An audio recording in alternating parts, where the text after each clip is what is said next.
तस्बीह को मुनाजात हो तिलावत हो तराबी तिलावत हो तराबी मशगूल इबादत शकल मोमिन मुसलमान मशगूल इबादत शकल मोमिन मुसलमान अल्हम्दुलिल्लाहि रब्बिल आलमीन अस्सलातु वस्सलामु अला सय्यिदिल अंबिया'i वल मुरसलीन अम्मा बअद फ़अऊज़ु बिल्लाहि मिनश शैतानिर रजीम बिस्मिल्लाहिर रहमानिर रहीम अस्सलातु वस्सलामु अलैका या रसूलल्लाह अस्सलातु वस्सलामु अलैका या हबीबल्लाह अस्सलातु वस्सलामु अलैका या नबियल्लाह ওয়ালা আলিকা ওয়াসহাবিকা ইয়া নূরাল্লাহ। মাদানী চ্যানেলের দর্শকবৃন্দ, আলহামদুলিল্লাহ আজ্জা ওয়াজাল আল্লাহ তাআলার দয়ায় আমরা মাদানী চ্যানেল বাংলার মাহে রমজানুল মুবারকের একটি বিশেষ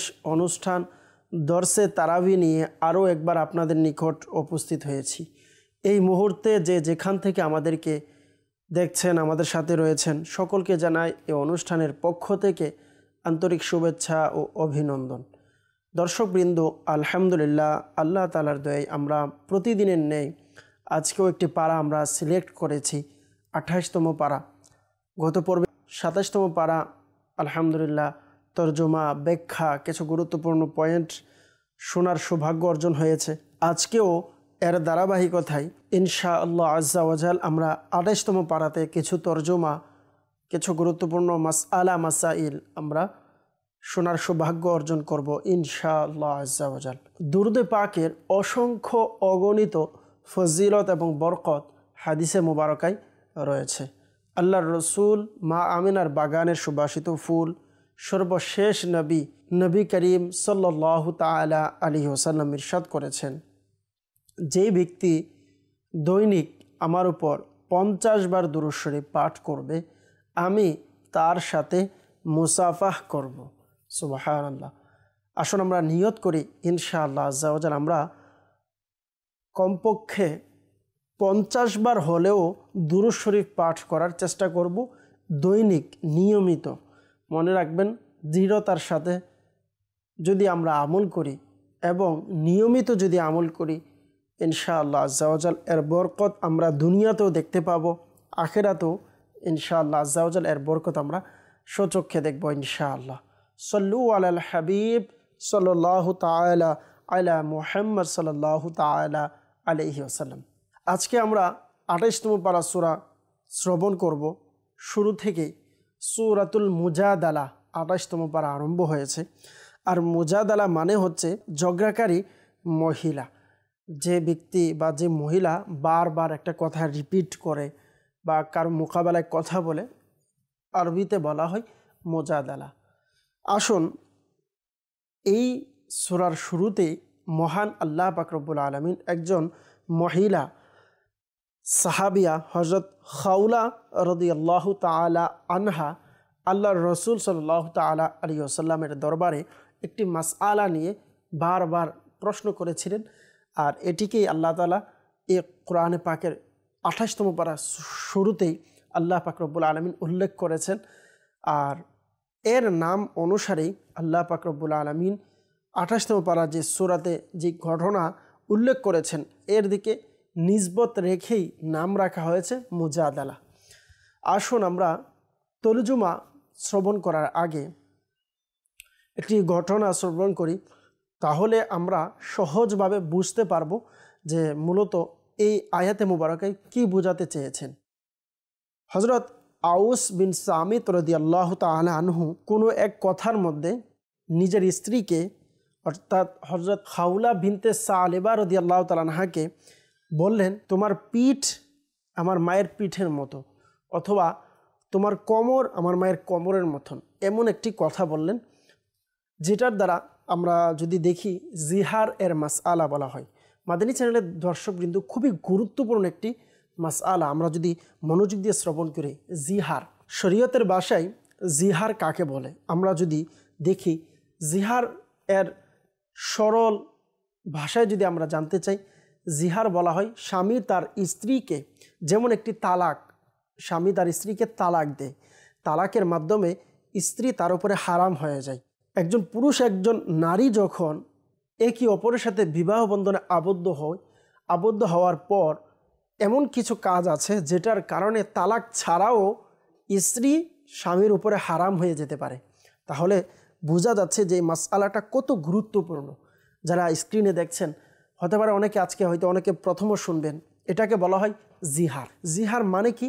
জিহার মানে হচ্ছে সহজ ভাষায় যে স্বামী তার স্ত্রীকে তার মায়ের সাথে তার শরীরের কোনো পরিপূর্ণ অঙ্গকে বা কোনো এমন অঙ্গ যেটা পরিপূর্ণ জাত পরিপূর্ণ শরীর বুঝাবে, অথবা এমন অঙ্গকে মায়ের সাথে তুলনা দেওয়া, যেমন যে সমস্ত অঙ্গের দিকে অন্য পুরুষ চাওয়া হারাম রয়েছে এবং যে সমস্ত অঙ্গের দিকে মানুষ আকৃষ্ট হয়, অন্যের যে সমস্ত অঙ্গগুলো দেখার পর মানুষ বা স্বামী তার স্ত্রীর প্রতি আকৃষ্ট হয়, এই সমস্ত অঙ্গ এইগুলোকে তার মায়ের অঙ্গের সাথে তুলনা দেওয়া, যেমন তোমার পিঠ, অথবা এমন বলা পেটের কথা বা ইত্যাদি অঙ্গ প্রত্যঙ্গগুলোকে, অথবা যেমন হাত অথবা মাথা যেটা পরিপূর্ণ শরীর বোঝায়, এইগুলো বলা যে আপনার এটা আমার মায়ের মতন। তো ওই অবস্থায় এটাকে বলা হয় জিহার। আর যখন জিহার করা হয়, সাথে সাথে জিহার করার কারণে স্ত্রী স্বামীর জন্য হারাম হয়ে যায়। আল্লাহু আকবার, কত গুরুত্বপূর্ণ মাসআলা, চিন্তা করি। আসুন আমরা যদি দেখি, তো আসুন এই ব্যাপারেই আজকে আমরা সহজ সমাধানও খুঁজব এবং এমন একটি ঘটনা আল্লাহ রসুল সাল্লাল্লাহু তাআলা আলাইহি ওয়াসাল্লামের সাহাবীদের মধ্যে হয়েছিলেন, এটিও আমরা শ্রবণ করব। এটার সমাধান আল্লাহ তাআলা এই শুরুতেই দিয়েছেন, এটাও আমরা আজকে শ্রবণ করব। তো ওই সাহাবী যখন তার স্ত্রীকে হযরত খাওলা রাদিয়াল্লাহু তাআলা আনহাকে এভাবে বলেছিলেন, বলার সাথে সাথেই তখন হযরত আউস রাদিয়াল্লাহু তাআলা আনহুর হঠাৎ তার মনে হলো, স্মরণে আসলো যে এই সমস্ত শব্দ, এই সমস্ত বাক্য তো জাহিলিয়াতের যুগে তালাকের জন্য এগুলোকে বলা হতো। সেজন্য হযরত আউস রাদিয়াল্লাহু তাআলা আনহু তার স্ত্রীকে বললেন যে আমার স্মরণ হচ্ছে, আমার মনে হচ্ছে আপনি আমার উপর হারাম হয়ে গেছেন। হযরত খাওলা রাদিয়াল্লাহু তাআলা আনহা ইনি সরকারে দু আলম সাল্লাল্লাহু তাআলা আলাইহি সাল্লামের খেদমতে হাজির হলেন এবং সমস্ত ঘটনা আল্লাহ রসুলের দরবারে বুঝিয়ে আরজ করলেন। তখন আল্লাহ রসুল সাল্লাল্লাহু তাআলা আলাইহি ওয়াসাল্লাম এর কাছে বললেন, ইয়া রাসূলুল্লাহ, আমার সম্পদ নেই, আমার মা বাপ মারা গিয়েছে, আমার বয়সও বেশি হয়ে গিয়েছে এবং আমার সন্তান সন্ততি খুবই ছোট রয়েছে। এখন আপনি যদি কোনো কিছু আমাকে বলেন, আর আমি যদি আমার স্বামীকে ছেড়ে অথবা আমার স্বামীর নিকট আমার সন্তানদেরকে রেখে যদি আমি চলে যাই, তাহলে তাদের জন্য কষ্ট হবে, তারা জীবনযাপন করতে তাদের খুবই কষ্টকর হবে। যখন এই কথা বললেন আল্লাহ রসুল সাল্লাল্লাহু তাআলা আলাইহি ওয়াসাল্লামের দরবারে এবং বললেন, ইয়া রাসূলুল্লাহ, আপনি এমন একটি সিস্টেম, এমন একটি পদ্ধতি আপনি বের করে দেন যে আমার স্বামী এবং আমার মাঝে যেন কোনো সম্পর্ক ছিন্ন না হয়, আমরা যেন আলাদা না হই, কারণ আমি আমার সন্তানদেরকে খুব ভালোবাসি এবং আমার স্বামীকেও আমি অনেক মহাব্বত করি। আল্লাহ রসুল সাল্লাল্লাহু তাআলা আলাইহি ওয়াসাল্লাম বললেন যে এই সম্পর্কে আমার এখন পর্যন্ত কোনো হুকুম নাজিল হয় নাই, অর্থাৎ পূর্বের যে হুকুম ছিল যে এই জিহার হওয়ার কারণে স্বামীর কাছে স্ত্রী হারাম হয়ে যায়, ওই হুকুম এখন পর্যন্ত বহাল রয়েছে, আমি নতুন করে কিছু বলতে পারবো না। এই কথা যখন বললেন, তখন হযরত খাওলা রাদিয়াল্লাহু তাআলা আনহা আল্লাহ রসুলের দরবারে আরজ করার পর এবার আল্লাহ তাআলার নিকট দোয়া করতে লাগলেন, মাওলা, আপনি আমার জন্য কোনো একটি রাস্তা বের করে দিন। এভাবে আল্লাহর কাছে অনেক কান্নাকাটি করলেন। কান্নাকাটি করার পর মহান আল্লাহ পাক রব্বুল আলামিন এর কাছে কান্না করা অবস্থায় হযরত আয়েশা সিদ্দিকা রাদিয়াল্লাহু তাআলা আনহা হযরত খাওলা রাদিয়াল্লাহু তাআলা আনহাকে বললেন, আপনি চুপ হয়ে যান, একটু দেখুন আল্লাহ রসুল সাল্লাল্লাহু তাআলা আলাইহি সাল্লামের চেহারা মুবারকে ওয়াহির আসর পাওয়া যাচ্ছে। যখন এই কথা বললেন, ওই মুহূর্তে আল্লাহ রসুল সাল্লাল্লাহু তাআলা আলাইহি ওয়াসাল্লাম তখন হযরত খাওলা রাদিয়াল্লাহু তাআলা আনহাকে বললেন, আপনার স্বামীকে ডেকে নিয়ে আসেন। যখন স্বামীকে ডেকে নিয়ে আসলেন, তখন আল্লাহ রসুল সাল্লাল্লাহু আলাইহি সাল্লাম বললেন একটি গুলাম যেন আজাদ করে দেয়। আল্লাহ রসুল সাল্লাল্লাহু তাআলা আলাইহি ওয়াসাল্লামের নিকট ওয়াহি নাজিল করলেন এবং কোরআনের তেলাওয়াত আমরা যদি দেখি, قد سمع الله قول التي تجادلك في زوجها وتشتكي إلى الله, অর্থাৎ নিশ্চয় আল্লাহ পাক রব্বুল আলামিন তার স্বামী সম্পর্কে যে সে ঝগড়া করছে এটা আল্লাহ পাক রব্বুল আলামিন শুনেছেন, এবং সে যে আল্লাহ তাআলার কাছে শিকায়েত করছেন এটিও আল্লাহ তাআলা শুনেছেন। এই কথা যখন বললেন আল্লাহ রসুল সাল্লাল্লাহু তাআলা আলাইহি সাল্লামকে আল্লাহ তাআলা বললেন যে ইয়া রাসূলুল্লাহ সাল্লাল্লাহু তাআলা আলাইহি সাল্লাম, নিশ্চয়ই আল্লাহ পাক রব্বুল আলামিন ওই মহিলার কথাকে শুনেছেন এবং তার স্বামীর ব্যাপারে যে আপনি রসুল সাল্লাল্লাহু আলাইহি সাল্লামের সাথে কথাবার্তা বলেছেন, বাহাস করেছে, আল্লাহ পাক রব্বুল আলামিন তার এই কথাকে শুনে নিয়েছেন এবং সে যে তার সন্তানদেরকে যদি আলাদা করে দেয় এই ভয়, এই শিকায়েত সে যে করেছে, আল্লাহ পাক রব্বুল আলামিন তাদের অর্থাৎ উভয়জনের কথাবার্তা আল্লাহ তাআলা শুনে নিয়েছেন। নিশ্চয়ই আল্লাহ পাক রব্বুল আলামিনের নিকট যে এভাবে মোনাজাত করবে এবং আল্লাহ পাক রব্বুল আলামিনের দরবারে আরজু তামান্নার সাথে আল্লাহ পাক রব্বুল আলামিনের নিকট নরম হয়ে যে আল্লাহ তাআলার কাছে চাইবে, আল্লাহ পাক রব্বুল আলামিন তার মোনাজাতকে শ্রবণ করবেন। ইন্নাল্লাহা সামিউন বাসীর, নিশ্চয়ই আল্লাহ পাক রব্বুল আলামিন সমস্ত কিছু দেখেন, আল্লাহ পাক রব্বুল আলামিন সমস্ত কিছু শুনেন। এরপর মহান আল্লাহ পাক রব্বুল আলামিন ইরশাদ করলেন, ওই সমস্ত লোক যারা নিজেদের স্ত্রীদের সাথে জিহার করে তো তাদের উচিত তারা যেন এই জিহারকে ভেঙে দেয়, এবং আল্লাহ পাক রব্বুল আলামিন ইরশাদ করলেন যেই কারণে তাদের একে অপরের সাথে হারাম হয়ে গিয়েছে এই হারামটা যেন ভেঙে দেয়, এটি তাদের উপরে লাজিম, এবং এই জিহারকে ভাঙার জন্য তার উপরে কাফারা দেওয়া লাজিম, আবশ্যক। সুতরাং তাদের উভয়ের জন্য জরুরি আবশ্যক হচ্ছে তারা একজন অপরজনকে ধরার পূর্বে, একজন অপরজনকে ছোঁয়ার পূর্বে তারা যেন গোলাম আজাদ করে, অর্থাৎ স্বামী যেন সে গোলাম আজাদ করে। আর এটা ওই হুকুম যার মাধ্যমে আল্লাহ তাআলা তোমাদেরকে নসিহত করেন যাতে তোমরা দ্বিতীয়বার জিহার না করো এবং আল্লাহ পাকের আযাবকে যেন তোমরা ভয় করো। আর মনে রাখবে মহান আল্লাহ পাক রব্বুল আলামিন তোমাদের সমস্ত কাজ সম্পর্কে অবগত রয়েছেন। আল্লাহ পাক রব্বুল আলামিন ইরশাদ করলেন, আল্লাযীনা ইউযাহিরুনা মিনকুম মিন নিসাইহিম মা হুন্না উম্মাহাতিহিম ইন উম্মাহাতুহুম ইল্লাল্লাহি ওয়ালাদনাহুম ওয়া ইন্নাহুম লায়াকুলুনা মুনকারাম মিনাল কওলি ওয়া যুরা ওয়া ইন্নাল্লাহা লাআফুউন গফুর ওয়াল্লাযীনা ইউযাহিরুনা মিন নিসাইহিম সুম্মা ইয়াউদুনা লিমা ক্বালু ফাতাহরিরু রাকাবাতিন মিন ক্বাবলি আইয়াতামাসা যালিকুম তুআযুনা বিহি ওয়াল্লাহু বিমা তা'মালুনা খবীর।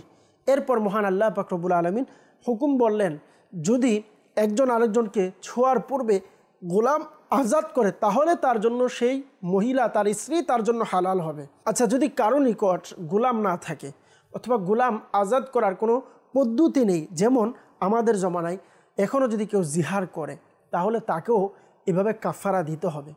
আর এটি কিভাবে দিবে? যেমন আমাদের সময় এখন গোলাম বা দাস দাসীর সময় আমাদের এখন নেই। আল্লাহ রসুল সাল্লাল্লাহু তাআলা আলাইহি সাল্লামের জামানায় আস্তে আস্তে এগুলোকে বিলুপ্ত করে দিয়েছেন, আলহামদুলিল্লাহ। তো এখন কি করবে?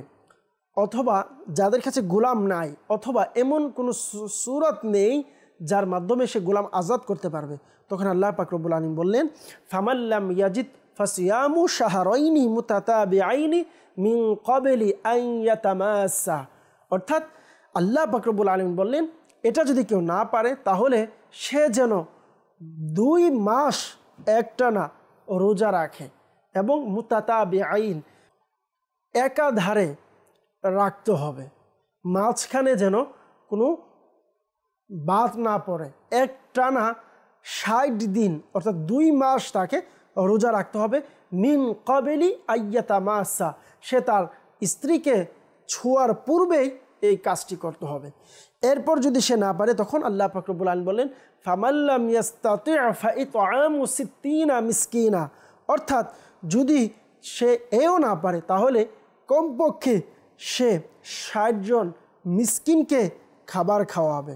এখন আমরা শ্রবণ করব 28তম পারার দ্বিতীয় একটি সূরা, যার নাম হচ্ছে সূরা হাশর। জি হ্যাঁ, সূরা হাশর এমন একটি সূরা যার ব্যাপারে আল্লাহ রাসূল সাল্লাল্লাহু তাআলা আলাইহি ওয়াসাল্লাম হাদিসে পাকের মধ্যে ইরশাদ করেছেন, যেই ব্যক্তি সকালে 3 বার আউযু বিল্লাহিস সামিউল আলিম মিনাশ শাইতানির রাজিম বলবে, এরপর সূরা হাশরের শেষের 3 আয়াত তেলাওয়াত করবে, তখন আল্লাহ পাক তার জন্য 70,000 ফেরেশতাকে নিযুক্ত করে দিবেন এবং ওই সমস্ত 70,000 ফেরেশতা সন্ধ্যা পর্যন্ত তার জন্য মাগফিরাতের দোয়া করতে থাকবেন। সুবহানাল্লাহ।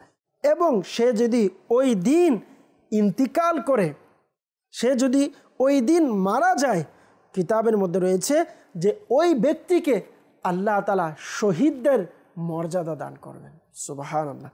এবং যে ব্যক্তি সন্ধ্যায় এই সূরা আউযু বিল্লাহিস সামিউল আলিম মিনাশ শাইতানির রাজিম 3 বার পরে এর সাথে সূরা হাশরের 3 আয়াত তেলাওয়াত করবে সন্ধ্যায়, তখন আল্লাহ পাক রব্বুল আলামিন তাকে সন্ধ্যা থেকে নিয়ে আগামীকাল সকাল পর্যন্ত তাকে এই প্রতিদান দান করবেন।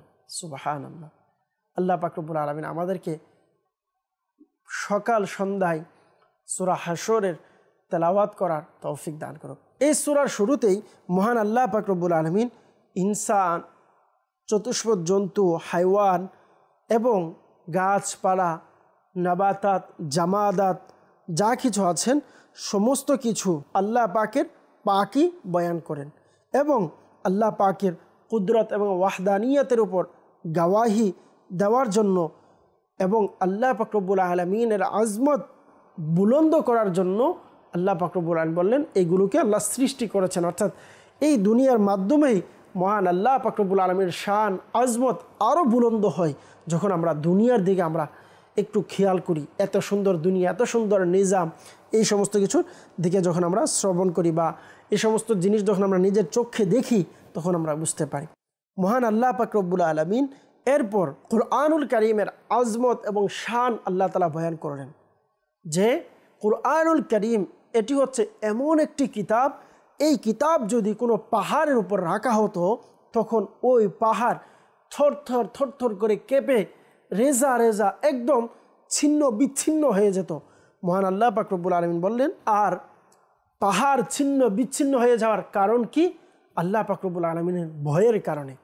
লাউ আনজালনা হাযাল কুরআনা আলা জাবালিন লারাআইতাহু খাশিআম মুতাসাদ্দিআম মিন খাশিয়াতিল্লাহ। আল্লাহু আকবার। কুরআনের আজমত, কুরআনের শান বয়ান করেছেন। কারণ কি? এই জন্য এই সমস্ত মিসাল, উদাহরণ আল্লাহ তাআলা বর্ণনা করার উদ্দেশ্য একটাই, মানুষ যেন তাতে চিন্তা ফিকির করে, মানুষ যেন তাতে শিক্ষা অর্জন করে। আল্লাহ পাক রব্বুল আলামিন এই কুরআনের আজমত আমাদেরকে বোঝার তৌফিক দান করুক, এই কুরআনের শান আমাদেরকে বোঝার তৌফিক দান করুক। আলহামদুলিল্লাহ, মাহে রমজানুল মুবারকে তো আমরা কোরআন শরীফ পড়েছি, মাহে রমজানুল মুবারকে তো আমরা সকলেই কোরআন শরীফ পড়ার চেষ্টা করি, কিন্তু এই কোরআন মনে রাখবেন শুধুমাত্র মাহে রমজানুল মুবারকের তেলাওয়াতের জন্য আল্লাহ তাআলা নাজিল করেন নাই, শুধুমাত্র মাহে রমজানুল মুবারকে খোলার জন্য নাজিল করে নাই। প্রত্যেক মুসলমানের উচিত দিনে একবার হলেও এই কোরআনকে একবার খুলে দেখা। যারা হাফেজে কোরআন আছেন কমপক্ষে 1 পারা হলে যেন তেলাওয়াত করা হয়। যারা হাফেজ নাই আমরা কমপক্ষে 5 মিনিট, 2 মিনিট, 1 পৃষ্ঠা, আধা পৃষ্ঠা, 1 লাইন, 2 লাইন মোহাব্বত নিয়ে প্রতিদিন কিছু না কিছু তেলাওয়াত করার চেষ্টা করি, নিয়ত করি। ইনশাআল্লাহ আজ্জা ওয়া জাল কোরআনের নূর আমাদেরকে আল্লাহ তাআলা দান করবেন, কোরআনের নূর আমরা কবরে নিয়ে যেতে পারবো। প্রিয় দর্শকবৃন্দ, এরপর 3 নম্বর সূরা হচ্ছে সূরাতুল মুমতাহিনা। আসুন আমরা সূরা মুমতাহিনার কিছু শুরুতে কয়েকটি কথা আমরা শ্রবণ করি। আল্লাহ পাক রব্বুল আলামিন সূরা মুমতাহিনার শুরুতেই আল্লাহ পাক রব্বুল আলামিন খবরদার, সতর্ক দিয়ে আল্লাহ পাক রব্বুল আলামিন বললেন যে যারা অমুসলিম আছে তাদের সাথে কখনো যেন আমরা সম্পর্ক কায়েম না করি, অটল না রাখি। তাদের সাথে যদি সম্পর্ক গড়ি, তাদের ব্যাপারে আল্লাহ পাক রব্বুল আলামিন মুজাম্মাত বয়ান করলেন। এটিকে আল্লাহ তাআলা অপছন্দ করেন, এটিকে আল্লাহ তাআলা বয়ান করেন। যারা করে তাদের সাথে সম্পর্ক, তাদের খারাপ আলোচনা, নিন্দা আল্লাহ তাআলা নিজে করেছেন। যারা তাদের সাথে সম্পর্ক রাখবে মুসলমান ও মুসলিমের সাথে, এবং বললেন যে তাদের সাথে দুস্তি করা, তাদের সাথে বন্ধুত্ব করা, বললেন এটি আল্লাহ পাক রব্বুল আলামিন নিষেধ করেছেন। এবং আল্লাহ এবং আল্লাহ রসুলের এটা হচ্ছে দুশমন। তারা যারা অমুসলিম আছে তারা আল্লাহ এবং আল্লাহ রসুলের দুশমন, এবং তাদের সাথে কোনো কিছু সম্পর্কে যেন না রাখা হয়। আল্লাহ পাক রব্বুল আলামিন বললেন বিসমিল্লাহির রহমানির রহিম, ইয়া আইয়ুহাল্লাযীনা আমানু লা তাত্তাখিযু আদুव्वी ওয়া আদুওয়াকুম আউলিয়া তুলকুনা ইলাইহিম বিল মাওয়াদ্দাহ ওয়া ক্বাদ কাফারু বিমা জাআকুম মিনাল হক ইউখরিজুনার রাসূলা ওয়া ইয়্যাকুম আন তুমিনু বিল্লাহি রাব্বিকুম। তো মাদানী চ্যানেলের দর্শকবৃন্দ, আমাদের উচিত আমরা যেন তাদের সাথে দুস্তি করা থেকে, তাদের সাথে সম্পর্ক করা থেকে আমরা বিরত থাকি। হ্যাঁ, আমরা যদি চাই যে এই মানুষটা দিনের পথে আসবে, এই অমুসলিমকে আমি যদি ভালো ব্যবহার করে তাকে ইসলামের জন্য দাওয়াত দিই, তাহলে ইসলামে আসবে, তখন আমাকে আপনাকে কৌশলতার সাথে তাকে ইসলামের জন্য দাওয়াত দেওয়া উচিত। এটার মানে এটা না আমি তার সাথে বছরের পর বছর, দিনের পর দিন তার সাথে আমি সম্পর্ক রাখবো, এটা না। আপনি যদি এমনই আপনার ইচ্ছা থাকে তাকে মুসলমান বানাবেন, তাহলে আপনি একজন আলিমের সাথে, আপনি মুবাল্লিগের সাথে যোগাযোগ করুন, এটা আপনার জন্য সহজ হবে। অন্যথায় শয়তান আমাকে আপনাকে ধোঁকায় ফেলে দিবে। আল্লাহ পাক রব্বুল আলামিন আমাদেরকে এইগুলো থেকে বেঁচে থাকার তৌফিক দান করুক। এরপর মহান আল্লাহ পাক রব্বুল আলামিন যারা মুমিনা মহিলা রয়েছেন তাদের বায়াতের আলোচনা করেছেন, যে নবী করিম সাল্লাল্লাহু তাআলা আলাইহি ওয়াসাল্লামকে ইরশাদ করা হয়েছে, যদি মুমিন অর্থাৎ মুমিনা সাহাবিয়া যারা আছে তারা যদি একটি নিয়ম এর আওতাভুক্ত হয়ে বায়াত করতে চায় তাহলে তাদেরকে বায়াত করান। আর এটার জন্য তাদের এই অনুসারে যদি তারা বায়াত করে, তো মনে রাখবেন ইয়া রাসূলুল্লাহ তাদের বায়াত আপনি কবুল করে নেন এবং তাদের জন্য ইস্তেগফারের দোয়া করেন। আল্লাহ পাক রব্বুল আলামিন বললেন, আর ওই বায়াতের শর্ত কি, তারা কখনো আল্লাহর সাথে কাউকে শরিক করবে না। ইয়া আইয়ুহান নাবিয়্যু ইযা জাআকাল মুমিনাতু ইউবাইয়ুনাকা, তাদেরকে আপনি বায়াতে কবুল করে নিন। কিসের শর্তের উপরে? আল্লাহ ইউশরিকনা বিল্লাহি শাইআন, তারা আল্লাহ তাআলার সাথে কোনো জিনিসকে আল্লাহর সাথে, আল্লাহ ব্যতীত গৈরুল্লাহকে আল্লাহর সাথে শরিক করবে না। দ্বিতীয়ত হচ্ছে ওয়ালা ইয়াসরিকনা, তারা চুরি করবে না। ওয়ালা ইয়াজনিনা, এবং তারা একই অপরের সাথে জিনা করবে না। ওয়ালা ইয়াকতুলনা আওলাদাহুন্না, তারা তাদের সন্তান সন্ততি আওলাদদেরকে কতল করবে না। ওয়ালা ইয়াতিনা বিবুহতানি ইফতারিনাহু বাইনা আইদিহিন্না ওয়া আরজুলিহিন্না ওয়ালা ইয়াসিনাকা ফি মারুফিন ফাবাইহুন্না ওয়াস্তাগফির লাহুন্নাল্লাহ ইন্নাল্লাহা গফুরুর রহিম। মহান আল্লাহ পাক রব্বুল আলামিন বললেন, এবং তারা একে অপরকে বুহতান, খারাপ তহমত তারা লাগাবে না। এবং এই কথার উপর তাদেরকে আপনি বায়াত করেন ইয়া রাসূলুল্লাহ, তারা যেন কখনো আল্লাহ তাআলার দ্বীনের নাফরমানি না করে। এই কথার উপর আপনি তাদের জন্য বায়াত করান। আস্তাগফির লাহুন্নাল্লাহ, এবং ওই সমস্ত মহিলাদের জন্য আপনি দোয়া করেন, আল্লাহর কাছে ইস্তেগফার করেন। প্রিয় দর্শকবৃন্দ, এখানে একটি গুরুত্বপূর্ণ কথা মনে রাখবেন। স্পষ্ট হাদিসে মুবারকায়, সিহা সিত্তার হাদিসে মুবারকায় রয়েছে, সাহাবায়ে কেরামরা এটি স্পষ্টভাবে কসম খেয়ে পর্যন্ত তারা বলেছেন যে আমি কসম খেয়ে বলতে পারবো যে আল্লাহর রাসূল সাল্লাল্লাহু তাআলা আলাইহি সাল্লাম কখনো কোনো মহিলার হাত ধরে বা কোনো কিছুতে দড়িয়ে বায়াত করায়নি। অর্থাৎ আল্লাহ রাসূল সাল্লাল্লাহু তাআলা আলাইহি সাল্লাম তাদেরকে যে শর্ত দিতেন, তারা যদি কবুল করতো তখন বলা হতো যে আপনার বায়াত কবুল করা হয়েছে। তার মানে হচ্ছে আসলে আল্লাহ রাসূল সাল্লাল্লাহু তাআলা আলাইহি সাল্লামের বায়াতের সিস্টেম যদি আমরা দেখি, মহিলাদেরকে বায়াত করানো জায়েজ আছে, কিন্তু সিস্টেম আল্লাহ রাসূল সাল্লাল্লাহু আলাইহি সাল্লাম কখনোই তাদের হাতের উপরে হাত রাখেনি, তাদের সামনে যায়নি, তারা পর্দার ভিতর থেকে আল্লাহ রসুলের শর্তকে কবুল করেছেন। এটাই আল্লাহ রসুল বায়াত হিসাবে কবুল করে নিয়েছেন। আল্লাহ তাআলা আমাদের সকলকে শয়তানের ধোঁকা থেকে হেফাজত করুক। তবে পুরুষ সাহাবী যারা ছিল তারা অসংখ্য, যেমন ওমর রাদিয়াল্লাহু তাআলা আনহু, নিজের বক্তব্য হচ্ছে তারা আল্লাহ রসুল সাল্লাল্লাহু আলাইহি সাল্লামের হাতের ওপর হাত রেখে বায়াত করেছেন। এরপরে যদি আমরা দেখি 28তম পারা, আল্লাহ পাক রব্বুল আলামিন পুরো একটি দিনের নামে একটি সূরা আল্লাহ তাআলা নাজিল করেছেন। হ্যাঁ, সাইয়্যিদুল আইয়াম যাকে বলা হয়, জুমার দিন। আর ওই জুমার নামেই আল্লাহ পাক রব্বুল আলামিন সূরাতুল জুমআহ একটি সূরা নাজিল করেছেন। আর এই সূরার মধ্যে আল্লাহ তাআলা বলেছেন, ইয়া আইয়ুহাল্লাযীনা আমানু ইদা নুদিয়া লিস-সালাতি মিন ইয়াউমিল জুমআহ, হে ঈমানদারগণ, যখন তোমাদেরকে নামাজ অর্থাৎ জুমার নামাজের জন্য নিদা দেওয়া হয়, ডাকা হয়, ফাসআউ ইলা যিকরিল্লাহ, আল্লাহ তাআলার স্মরণের দিকে, আল্লাহ তাআলার জিকিরের দিকে তোমরা দৌড়াতে থাকো, দৌড়ে যাও। ওয়াজারুল বাই', এবং বেচা কিনা বন্ধ করে দাও। যালিকুম খায়রুল লাকুম ইন কুনতুম তা'লামুন, এই কাজ করাটা খুবই উত্তম হবে যদি তোমরা জানো। তাহলে আমরা বুঝতে পারলাম যে জুমার নামাজের প্রথম আজানই যখন দেওয়া হয়, সাথে সাথে বেচা কিনা, সাধারণ কাজকর্ম এগুলো নাজায়েজ হয়ে যায়, এগুলো করা যাবে না। তখন শুধুমাত্র আজান দেওয়ার সাথে সাথে আমার আপনার প্রত্যেকের কাজ থাকবে, আমরা নামাজের জন্য প্রস্তুতি গ্রহণ করে নামাজের দিকে যাব জুমার দিন। আল্লাহ পাক রব্বুল আলামিন আমাদেরকে বুঝার তৌফিক দান করুক। সূরাতুল মুনাফিকুন এর মধ্যে মহান আল্লাহ পাক রব্বুল আলামিন মুনাফিকদের কিছু বর্ণনা, মুনাফিকদের কিছু কাজকর্ম আল্লাহ তাআলা তুলে ধরেছেন। এবং আল্লাহ পাক রব্বুল আলামিন বললেন যে, ইয়া আইয়ুহাল্লাযীনা আমানু লা তুলহিকুম আমওয়ালুকুম ওয়ালা আওলাদুকুম আন যিকরিল্লাহ, বললেন যে হে ঈমানদারগণ, তোমাদের ধন সম্পদ আল্লাহ তাআলার জিকির থেকে যেন তোমাদের সন্তান সন্ততি তোমাদেরকে হালাক ধ্বংস না করে দেয়।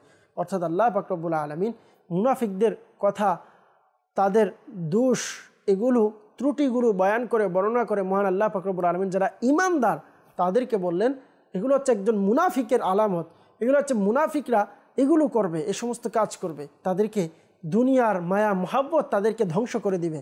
কিন্তু যারা ঈমানদার, খবরদার তোমাদেরকে যেন ধ্বংস না করে। আল্লাহ পাক রব্বুল আলামিন আমাদের সকলকে ঈমানদার মুমিনে কামিল হওয়ার তৌফিক দান করুক। এরপর মহান আল্লাহ পাক রব্বুল আলামিন বললেন সূরাতুত তাগাবুন এর মধ্যে আমরা যদি দেখি 28তম পারা, যে আল্লাহ পাক রব্বুল আলামিন ইরশাদ করলেন, ইয়া আইয়ুহাল্লাযীনা আমানু ইন্না মিন আজওয়াজিকুম ওয়া আওলাদিকুম আদুওয়ান লাকুম ফাহযারুহুম। আল্লাহু আকবার। দেখেন আল্লাহ পাক রব্বুল আলামিন 14 নং আয়াতে মুবারাকায় বললেন, হে ঈমানদারগণ, নিশ্চয় তোমাদের স্বামী স্ত্রী অর্থাৎ তোমাদের বিবি এবং তোমাদের সন্তান সন্ততি এগুলো তোমাদের দুশমন, বাস তাদেরকে ছেড়ে দাও, তাদের থেকে বেঁচে থাকো। আল্লাহু আকবার। আল্লাহ পাক রব্বুল আলামিন যা আজকের অনুষ্ঠানে শিখেছি এগুলো স্মরণ রেখে আমল করার তৌফিক দান করুক। আর জি হ্যাঁ, সাথে সাথে যারা আমাদের অনুষ্ঠান অক্লান্ত পরিশ্রমের সাথে এই পর্যন্ত দেখছেন এবং মাদানী চ্যানেলের যে টিম আমাদের সাথে কাজ করছেন সকলকে মুবারকবাদ জানাই। আলহামদুলিল্লাহ, আজকে আমাদের 28তম পারা শেষ হয়ে গিয়েছে। আগামীকাল ইনশাআল্লাহ আজ্জা ওয়াজাল আমরা 29তম পারা ইনশাআল্লাহ আজ্জা ওয়াজাল নেওয়ার চেষ্টা করব। আল্লাহ তাআলার দয় এভাবে আস্তে আস্তে আমাদের তারাবিও শেষ হয়ে যাবে। এভাবে কোরআনও আল্লাহ যদি চাই পুরো 30 পারার একটি আলহামদুলিল্লাহ খাজানা আমরা আলহামদুলিল্লাহ আল্লাহ তাআলার দয় আলহামদুলিল্লাহ প্রত্যেক পারার কিছু না কিছু জ্ঞান আমরা যারা শুরু থেকে দেখেছি আলহামদুলিল্লাহ অর্জন করতে পেরেছি। আপনাদেরকে বলবো বিশেষ করে সকলেই একে অপরকে দাওয়াত দিবেন এই অনুষ্ঠানটা বিশেষ করে দেখার জন্য। যারা সোশ্যাল মিডিয়াতে দেখবেন তারা চাইলে এগুলোকে শেয়ার করতে পারেন এবং আপনাকে দাওয়াত দিব, আপনার পরিবার যারা আছে তাদেরকে। আলহামদুলিল্লাহ মাদানী চ্যানেল এর অফিসিয়াল ইউটিউব চ্যানেল আছে, এর মধ্যে আলহামদুলিল্লাহ এই অনুষ্ঠানগুলো ছাড়া হবে। যে কোনো টাইমে রমজান চলে গেলেও পরবর্তীতে যদি আপনাকেও বলবো আপনার কোনো অনুষ্ঠান ছুটে যায় তাহলে এই অনুষ্ঠানগুলো ধারাবাহিকতার সাথে আপনারা দেখার সুযোগ পাবেন। ইনশাআল্লাহ আজ্জা ওয়াজাল। সাল্লু আলাল হাবিব সাল্লাল্লাহু তাআলা আলা মুহাম্মদ সাল্লাল্লাহু তাআলা আলাইহি ওয়াসাল্লাম। तस्बीह को मुनाजात हो तिलावत हो तराबी तिलावत हो तराबी मशगूल इबादत सकल मोमिन मुसलमान मशगूल इबादत सकल मोमिन मुसलमान।